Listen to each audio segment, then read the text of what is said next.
मधु दिल्ली में रहने वाली 23 साल की एक रिसेप्शनिस्ट थी। वैसे तो वो ग्वालियर से थी, मगर करीब 15 सालों से वो अपनी माँ के साथ दिल्ली में ही रह रही थी। मधु के पापा ग्वालियर में रहते थे।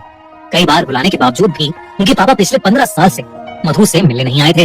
मधु की माँ अक्सर ग्वालियर जाती थी, लेकिन वो कुछ न कुछ बहाना करके हमेशा ही मधु को ग्वालियर जाने के लिए मना कर देती थी। और इसलिए मधु अपने माँ बाप दोनों से बेहद नाराज रहती थी। ऐसे ही एक रोज जब मधु की माँ और उसकी बहन ग्वालियर में थे, तो मधु ने अपने होटल से छुट्टी लेकर ग्वालियर जाकर सबको सरप्राइज करने का एक प्लान बनाया। लेकिन जैसे ही मधु ग्वालियर वाले घर पहुंची, उसकी माँ उसे देखकर सुन्न पड़ गई। ऐसा लग रहा था मानो कुछ घोर अनर्थ हो गया हो। मधु की माँ एकदम से बहुत ज्यादा घबरा गई और वो मधु को वापस दिल्ली जाने की भीख मांगने लगी। मधु को ये बहुत अजीब लगा। उसने अपनी माँ से कहा कि वो अपने पापा से मिलने आई है और उनसे मिले बिना वो कहीं नहीं जाएगी। देर रात हो चुकी थी। मधु की माँ ने उसे बहुत समझाया, लेकिन मधु नहीं मानी। उस रात काफी देर हो चुकी थी, लेकिन उसके पापा अभी तक घर नहीं आए थे, ना ही उनका फोन लग रहा था। मधु की माँ बहुत ज्यादा परेशान हो गई थी और वो अभी भी बार बार मधु से वापस जाने की विनती कर रही थी। अपनी माँ की ऐसी बातें सुनकर मधु का दिल टूट गया था। उसे लगने लगा कि शायद उसके पापा उससे मिलना ही नहीं चाहते, और इसलिए उसने अपनी माँ की बात मान ली और वो घर से रेलवे स्टेशन के लिए निकलने ही वाली थी कि अचानक उसे चक्कर आने लगे और वो घर की चौखट पर बेहोश होकर नीचे गिर गई। उस रात उसे एक सपना आया कि उसके पापा ग्वालियर फोर्ट में भूल भुलैया में फंसे हैं और मधु को ढूंढ रहे हैं, और ढूंढते ढूंढते वो ग्वालियर फोर्ट की छत पर पहुंच गए हैं। तभी उन्हें वहाँ एक लड़की दिखी जो मधु की तरह दिख रही थी, लेकिन जैसे ही उसके पापा उस तक पहुंचे, उन्होंने देखा कि वो मधु नहीं बल्कि एक भयानक औरत है जिसका आधा सर है ही नहीं। और ये देखते ही वो ग्वालियर फोर्ट की उस छत से नीचे गिर गए। उनके नीचे गिरते ही मधु की चीख निकली, पापा! और मधु की नींद टूटे। सुबह हो चुकी थी और उसके घर पर भीड़ इकट्ठा थी। मधु की माँ ने उसे बताया कि कल रात मधु के पापा ने ग्वालियर फोर्ट की छत से कूदकर अपनी जान दे दी। जब ये बात मधु ने सुनी तो उसका दिल पूरी तरह चकनाचूर हो गया। सब लोगों के जाने के बाद वो तुरंत अपनी माँ को साइड में ले गई और अपने सपने के बारे में बताने लगी। और तब उसकी माँ ने मधु को कुछ ऐसा बताया जिसे सुनकर मधु की रूह कांप गई। दरअसल 15 साल पहले जब मधु छोटी सी थी, तब उसके पेरेंट्स उसे ग्वालियर फोर्ट घुमाने लेकर गए थे। उस दिन फोर्ट में बहुत भीड़ थी, जिसकी वजह से छोटी सी मधु अपने पेरेंट्स से अलग हो गई थी। वो मान सिंह महल के सबसे नीचे वाले फ्लोर में फंस गई थी, जो अंडरग्राउंड था। वो उस ग्वालियर फोर्ट की एक ऐसी जगह थी जहाँ अक्सर कम ही लोग जाते थे।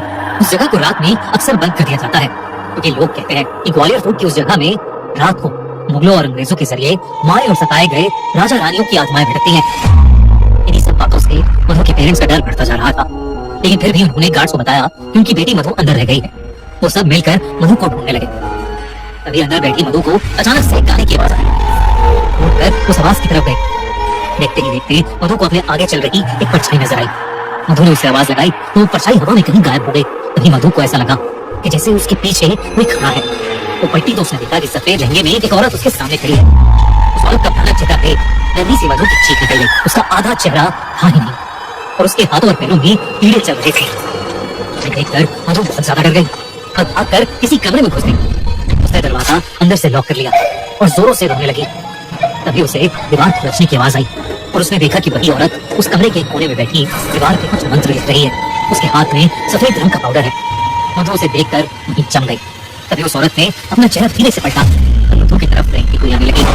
उसने मधु की आंखों में झांका और उसके माथे पर वो व्हाइट पाउडर लगा दिया। मधु को तभी चक्कर आने लगे और वो वहीं बेहोश हो गई। अगली सुबह मधु का बेहोश शरीर अपने आप उसी पॉइंट से मिला जहाँ से उसके पापा ने छलांग लगाई थी। इसके बाद मधु उठी ही नहीं। उसके पेरेंट्स उसे कई डॉक्टर्स के पास लेकर गए, मगर कोई समझ ही नहीं पाया कि आखिर वो बेहोशी की हालत में क्यों फंस गई थी। उसकी सांसें तो चल रही थी, लेकिन वो अपनी आंखें खोल ही नहीं पा रही थी। ऐसा लग रहा था कि जैसे वो कोमा में चली गई हो। तब मधु की माँ एक पंडित को बुला के लाई, जिन्होंने मधु को देखते ही बता दिया कि मधु को महल की एक मरी हुई रानी की दासी का श्राप लग गया है, जिसकी आत्मा वहाँ अपनी मौत का बदला लेने के लिए भटक रही है। उन्होंने बताया कि मधु के अंदर एक शैतान वास करने लगा है और वो धीरे धीरे मधु की जान ले लेगा। मधु के पापा उसे बहुत प्यार करते थे और वो कुछ भी करके अपनी बेटी को बचाना चाहते थे। उन्होंने उस पंडित से कोई न कोई हल निकालने की विनती की। उन्होंने कहा कि मधु के अंदर की शैतानी आत्मा के प्रभाव से बचने के लिए किसी को मधु के बदले अपनी बलि देनी होगी, जिसमें उस इंसान को उस आत्मा की गुलामी करनी होगी, जिसमें शायद उनकी जान भी चली जाए।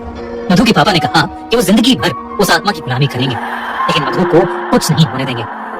उस पंडित ने एक बहुत बड़ी पूजा की, जिसमें मधु और मधु के माँ बाप साथ में थे।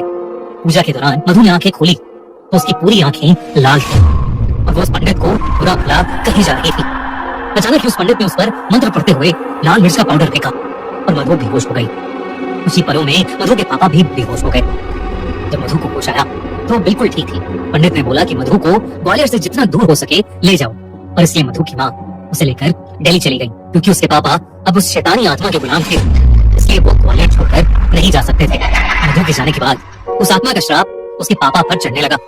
उसके पापा की जॉब चली गई और वो बहुत बीमार रहने लगे। लेकिन जब मधु वापस ग्वालियर आई तो वो आत्मा मधु की जान लेना चाहती थी, लेकिन उसके बदले उसके पापा ने अपनी जान उस आत्मा को दे दी। अपनी माँ की पूरी बात सुनकर मधु रोने लगी और अपनी माँ से माफी मांगने लगी।